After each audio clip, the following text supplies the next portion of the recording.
G'day guys, Scotty here from the Oak Barrel to give some first impressions on the brand new Blackgate single cask release, BG095. I've just taken the top off it, so time to pour some. This is one of their heavily peated releases from the Blackgate distillery from that era that has been prominent the past 5 years or so, where they've been distilling almost exclusively peated malt. We can read by the label here, cask 95. It was in a bourbon cask, which is quite exciting. This is sort of at the forefront of the next wave of casks coming from Blackgate, moving away from that traditional tawny and apera that they've usually worked with. Been some excellent whiskies and a real duality between this big, robust, heavy spirit and this big, loud casks that have a lot to say and a lot of juice to give back to the spirit. Moving away from that to sort of see the spirit, and in this case the smoke, shine by itself. And talking to Brian and Janice at the distillery, which is just out in the central west of New South Wales, out in Mandurin in a town near Dubbo. Reading between the lines, this is the sort of whiskey that they've been looking forward to release after laying down for quite a bit of it, and now that it's released, it's sort of they seem pretty keen that this is the sort of whiskey they want to be showcasing to the market. So we're going to dive in and take a look here.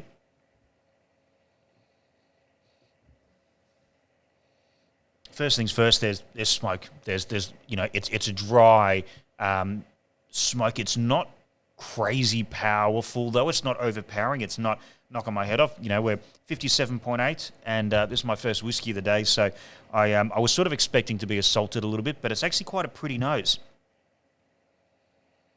There's a bit of barley grain in there. You can still taste that.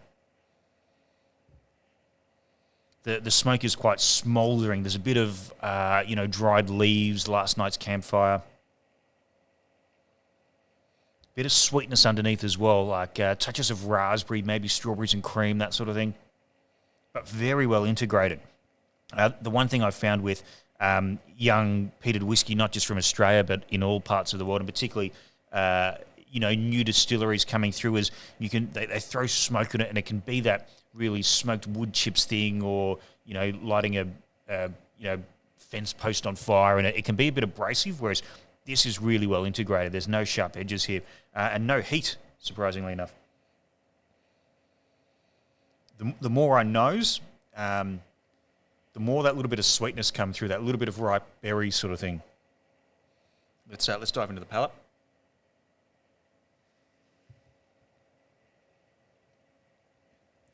Okay, so if the nose was very pretty, sort of a little bit more subtle, the straight out of the tin, the palate knows what it wants to do. It's brooding, it's broad, it's quite muscular, it's mouth coating, but again, really well integrated and not a lot of heat at all.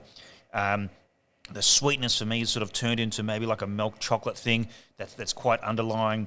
Bit of, like, particularly on the finish, that like roasted coffee beans sort of thing.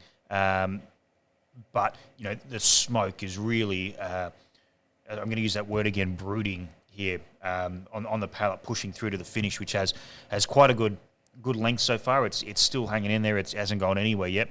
I'm probably not going to wait around to let it dissipate. I'm going to dive back into the nose, because I find going back to the nose the second time is really when you start to discover, particularly in these early neck pours in a whiskey. Yeah, really, really pretty nose, which is not a word you often hear from, peated whiskies, and particularly cask strength peated whiskies, but really well integrated.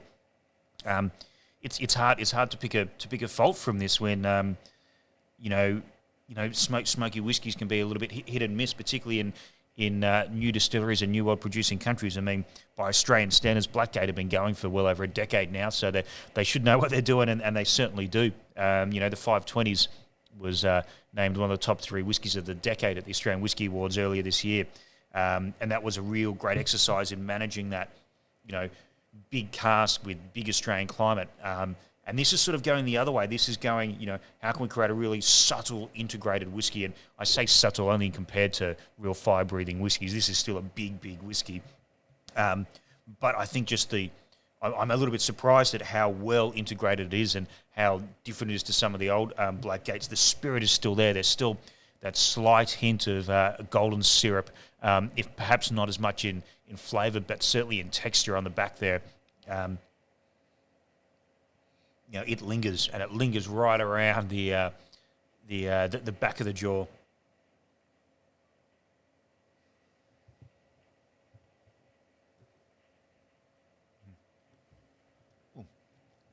Thoroughly enjoyable. It's a cool day here in Sydney where I'm recording this today, so I think this is exactly what I was looking for without necessarily knowing in the early afternoon. But great whiskey, that sort of that campfire thing is coming through at the end. There's a bit of that smouldering smoke, but it's dry. It's a savoury whiskey. There's not a huge amount of sweetness here, apart from that little prickle on the that little hit at the back of the nose that I get.